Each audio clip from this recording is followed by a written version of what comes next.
ಅಖಂಡ ಭಾರತ ವಾಹಿನಿಯ ಸಮಸ್ತ ವೀಕ್ಷಕರಿಗೆ ನಮಸ್ಕಾರ. ನಾನು ನಿಮ್ಮ ಕಾರ್ತಿಕ್ ಉತ್ತರ್.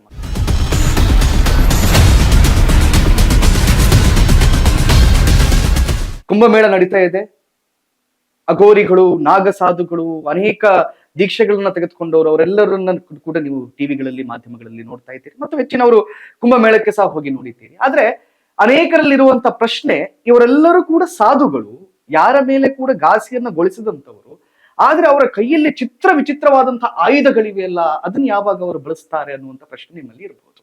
ಇದಕ್ಕೆ ಉತ್ತರ ಕೊಡುವ ಸಲುವಾಗಿ ಈ ಒಂದು ವಿಡಿಯೋವನ್ನ ಮಾಡ್ತಾರೆ.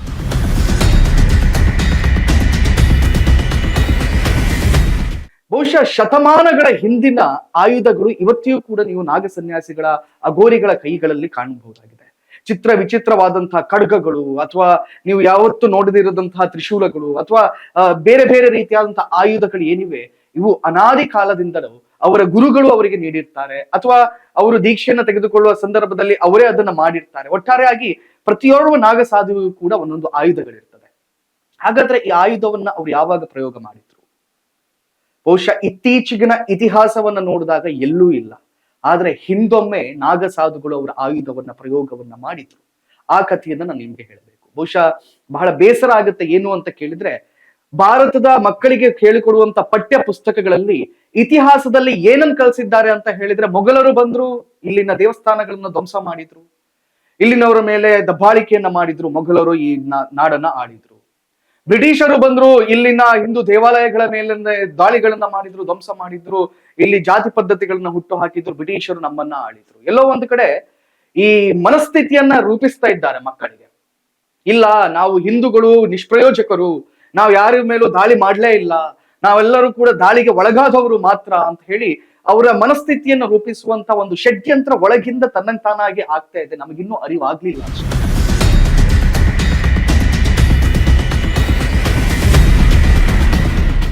ಯಾಕಂತ ಹೇಳಿದ್ರೆ ನಮ್ಮ ಪಠ್ಯ ಪುಸ್ತಕಗಳಲ್ಲಿ ಶಿವಾಜಿ ಮಹಾರಾಜರ ಕಥೆಗಳಿಲ್ಲ, ಅವರ ಮಗ ಸಂಭಾಜಿ ಮಹಾರಾಜರ ಕಥೆಗಳಿಲ್ಲ, ಅಥವಾ ಝಾನ್ಸಿ ರಾಣಿ ಅಬ್ಬಕ್ಕ ಇವರ ಕಥೆಗಳೆಲ್ಲ ಇವೆ. ಎಷ್ಟರ ಮಟ್ಟಿಗೆ ಅಂತ ಹೇಳಿದ್ರೆ 7 ರಿಂದ 8 ಲೈನ್ಗಳಷ್ಟೇ.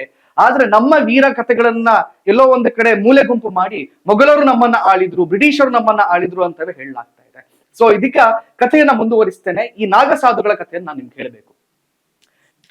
1975ರಲ್ಲಿ ಓರ್ವ ಮುಘಲ್ ದೊರೆ, ಅಫ್ಘಾನಿಸ್ತಾನದಿಂದ ಬಂದಂತ ಬಹಳ ದುರುಳ ದೊರೆ, ಆತನ ಹೆಸರು ಅಹಮದ್ ಶಾ ಅಬ್ದಾಲಿ ಅನ್ನುವಾತ ಮಥುರಾ, ವಾರಣಾಸಿ ಮತ್ತು ಗೋಕುಲದ ಮೇಲೆ ದಾಳಿ ಮಾಡ್ಲಿಕ್ಕೆ ಬರ್ತಾನೆ. ಲಕ್ಷಾಂತರ ಮಂದಿ ಸೈನ್ಯವನ್ನ ಕಟ್ಟಿಕೊಂಡು ಬರ್ತಾರೆ. ಈ ಅಫ್ಘಾನಿಸ್ತಾನದ ಬುಡಗಾಡು ಜನಾಂಗ ಯಾವ ರೀತಿ ಇರ್ತದೆ ಅಂತ ನಿಮ್ಗೆ ಬಹುಶಃ ಈಗಿನ ಅಫ್ಘಾನಿಸ್ತಾನ್ ತಾಲಿಬಾನಿಗಳನ್ನ ನೋಡಿದ್ರೆ ಗೊತ್ತಾಗ್ತದೆ. ಅವರಿಗೆ ಅನ್ಸಿವಿಲೈಸ್ಡ್ ಕ್ಯಾಟಗರಿ. ಆ ಮನುಷ್ಯರಿಗೆ ಮಾನವೀಯತೆ ಅಂದ್ರೆ ಏನಂತ ಗೊತ್ತಿಲ್ಲ, ಅಥವಾ ಅವರಿಗೆ ಯಾವ ರೀತಿ ಬದುಕಬೇಕು ಅನ್ನುವಂಥದ್ದು ಗೊತ್ತಿಲ್ಲ. ಯಾವ ರೀತಿಯಲ್ಲಿ ಈಗ ತಾಲಿಬಾನ್ಗಳನ್ನು ನೀವು ನೋಡ್ತಾ ಇದ್ದೀರೋ ಅದಕ್ಕಿಂತಲೂ ಒಂದು ಪಟ್ಟು ಕ್ರೂರತ್ವವನ್ನ ಹೊಂದಿದಂತ ಆತನ ಲಕ್ಷಾಂತರ ಮಂದಿಗಳ ಸೈನ್ಯ ಬರ್ತದೆ. ಆ ಸೈನ್ಯ ಮೊದಲಿಗೆ ಮಥುರೆ ಮೇಲೆ ದಾಳಿಯನ್ನ ಮಾಡ್ತಾರೆ. ಭವ್ಯವಾಗಿ ಸುಂದರವಾಗಿದ್ದಂತಹ ಮಥುರೆಯನ್ನ ಧ್ವಂಸ ಮಾಡ್ತಾರೆ, ಸುಟ್ಟು ಹಾಕ್ತಾರೆ. ನಂತರ ವಾರಣಾಸಿಯ ಮೇಲೆ ದಾಳಿಯನ್ನ ಮಾಡ್ಲಿಕ್ಕೆ ಬರ್ತಾರೆ. ಈ ದಾಳಿಗಳಲ್ಲಿ ಆಗಿನ ಕಾಲದ ರಾಜನಾಗಿದ್ದಂತಹ, ಆ ನಾಡನ್ನ ಆಳ್ತಾ ಇದ್ದಂತಹ ಜವಾಹರ್ ಸಿಂಗ್ ಎಂಬಾತ ತನ್ನ 10,000 ಜನರ ಸೈನ್ಯದೊಂದಿಗೆ ವೀರಾವೇಶವಾಗಿ ಹೋರಾಟವನ್ನ ಮಾಡ್ತಾರೆ. ಆ ಲಕ್ಷಾಂತರ ಮಂದಿಗಳಲ್ಲಿ ಬಹುತೇಕ ಅರ್ಧ ಸೈನ್ಯವನ್ನ ಕೊಂದು ಮುಗಿಸ್ತಾನೆ.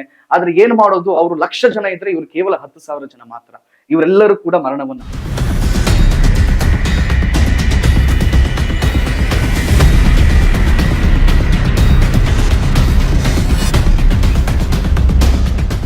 ಆದ್ರೆ ಆ ದುರುಳ ಮುಸ್ಲಿಂ ರಾಜ ಎಂತಹ ದುರುಳ ಅಂತ ಹೇಳಿದ್ರೆ, ಈ ಬಾರಿ ಆತ ಆಜ್ಞೆಯನ್ನು ಹೊರಡಿಸ್ತಾನೆ. ಏನು, ಕೇವಲ ಮಠ ಮಂದಿರಗಳನ್ನ ನೀವು ಧ್ವಂಸ ಮಾಡಿದ್ರೆ ಸಾಕಾಗುವುದಿಲ್ಲ, ಬದಲಿಗೆ ಎಲ್ಲಿ ನೀವು ಹಿಂದೂ ಹೆಣ್ಣು ಮಕ್ಕಳನ್ನ ಕಾಣ್ತೀರೋ ಅವರನ್ನ ರಸ್ತೆಗೆ ಎಳೆದು ನೀವು ನಿರ್ದಯವಾಗಿ ಅವರನ್ನ ರೇಪ್ ಮಾಡಬೇಕು. ಆ ಬಳಿಕ ಮರ್ಡರ್ ಮಾಡ್ತೀರೋ ಬಿಡ್ತೀರೋ, ಅಥವಾ ನೀವು ಕರ್ಕೊಂಡು ಬಂದು ಇಟ್ಕೊಳ್ತೀರೋ, ಅದು ನಿಮ್ಗೆ ಬಿಟ್ಟದ್ದು ಅಂತ ಆಜ್ಞೆಯನ್ನು ಹೊರಡಿಸ್ತಾನೆ. ಆ ನಂತರ ಧಾರುಳವಾಗಿ ಹೆಣ್ಣು ಮಕ್ಕಳ ಸಾವುಗಳು ನಡಲಿಕ್ಕೆ ಆರಂಭ ಆಗುತ್ತೆ.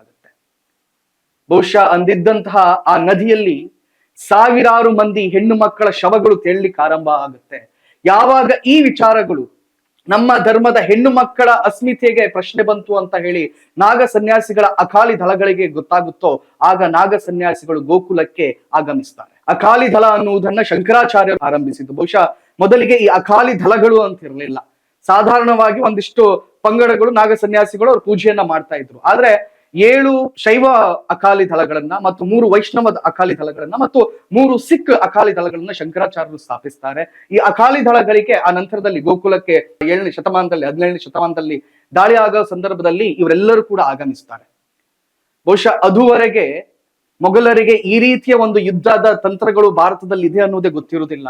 ಅವ್ರು ಆಗಮಿಸ್ತಾರೆ, ಗೋಕುಲವನ್ನ, ಕೃಷ್ಣನ ಜನ್ಮಸ್ಥಳವಾದಂತ ಗೋಕುಲವನ್ನ ಧ್ವಂಸ ಮಾಡಬೇಕು ಅಂತ ಆಗಮಿಸ್ತಾರೆ. ಎಲ್ಲಾ ಕಡೆಗಳಲ್ಲಿ ಕೂಡ ಭಸ್ಮ, ಧೂಳು, ಏನ್ ಆಗ್ತಾ ಇದೆ ಅಂತ ಗೊತ್ತಾಗುದಿಲ್ಲ. ಆ ಸಂದರ್ಭದಲ್ಲಿ ಏನೋ ಒಂದು ಧೂಳಿದೆ, ನಾವು ಮುಂದೆ ಹೋಗೋಣ ಅನ್ನುವಾಗ ಒಂದು ತ್ರಿಶೂಲ ಬರುತ್ತೆ, ಒಂದು 3-4 ಜನರನ್ನ ಬಂದು ಕೊಂದು ಹಾಕುತ್ತೆ.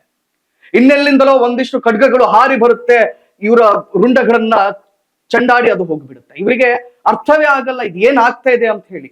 ಬರೋಬ್ಬರಿ 10,000 ನಾಗ ಸನ್ಯಾಸಿಗಳು ಅವತ್ತು ಯುದ್ಧವನ್ನ ಮಾಡ್ತಾರೆ ಪ್ರಿಯ ಮಿತ್ರರೇ. ಇಡೀ ಆ ಮೊಘಲ್ ದೊರೆಯ, ಅಫ್ಘಾನಿಸ್ತಾನ ದೊರೆಯ ಇಡೀ ಸೈನ್ಯವನ್ನ ನಾಶ ಮಾಡಿ, ಯಾವ ರೀತಿಯಲ್ಲಿ ಅಂತ ಹೇಳಿದ್ರೆ ನಾವು ಜೀವವನ್ನ ಉಳಿಸ್ಕೊಳ್ತೇವೆ ಅಂತ ಹೇಳಿ ಅವ್ರು ಓಡಿದ್ರೆ, ಅವರ ಹಿಂದೆ ಇವರು ಓಡಿ ಅವರನ್ನ ಕೊಂದು ನಮ್ಮ ಹೆಣ್ಣು ಮಕ್ಕಳ ಅಸ್ಮಿತೆಯನ್ನ, ಭಾರತದ ಅಸ್ಮಿತೆಯನ್ನ ಕಾಪಾಡ್ತಾರೆ.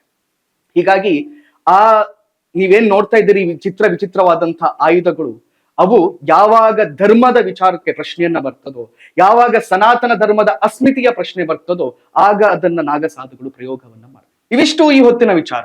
ಮುಂದಿನ ಎಪಿಸೋಡ್ ನಲ್ಲಿ ಮತ್ತಷ್ಟು ಇಂಟ್ರೆಸ್ಟಿಂಗ್ ವಿಚಾರದೊಂದಿಗೆ ನಾನು ನಿಮ್ಮನ್ನು ಭೇಟಿ ಆಗ್ತೇನೆ. ಅಂಟಿಲ್ ದೆನ್ ಕೀಪ್ ವಾಚಿಂಗ್ ಅಖಂಡ ಭಾರತ.